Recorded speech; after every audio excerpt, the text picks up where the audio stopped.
Naniniwala ka bang mas mature ang mga lalaki pagdating sa relationship? Ang sabi ni Janice Dagami, hindi po!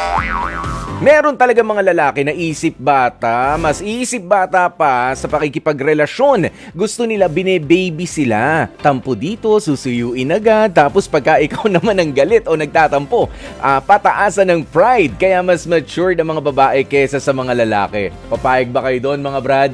Payag kayo doon? Payag na kasi. Para walang away. Ayan, sabi ni RG Avengosa, opo, kasi ang mga babae pabebe. O dito, baliktad naman. Mga babae daw yung pabebe pagdating sa relationship. Gusto kasi nila, sila ang baby ng buhay mo.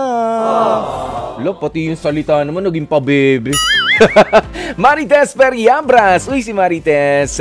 Ayan, sabi, hindi mas matured po ang mga babae kaysa sa mga lalaki. Kasi ang mga babae, kaya pa magtiis sa isang relationship kahit na nasasaktan sila. Dahil mas gusto ng mga babae, maayos pa ang relasyon nila.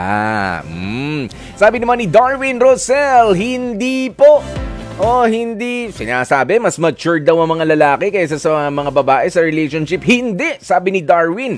Oh, kahit ang mga babae mature din sa mga relationship na pinapasok nila. It depends kung paano nila hinahandle ito. Oh, ito naman ang sabi ni Jesslyn Villa. Oh, kung base naman sa experience, mas lamang sila. Oh, matured na talaga sila. May mga lalaki naman na kahit matanda na, walang pinagkatandaan. Oh, yan. Ang sakit nun, no? Yung masabihan ka na wala ka talagang pinagkatandaang bata ka. Oh, yung nagkakaedad na pero hindi natututo. Yan yung ganyan. Sabi niya, ito, si Regina May Lumabi, hindi po eh. Kasi mas danas na danas ko yan sa partner ko na kahit siya pa ang mas matanda nga sa amin, mas ako pa ang matured na mag-isip kesa sa kanya.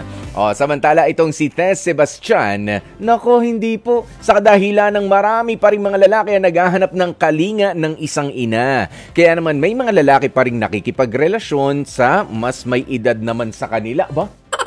May ganung hugot, medyo malalim yung hugot na yan, ano? Ayan, si Paul Josh, sabi niya, hindi naman po sa lahat ng pagkakataon.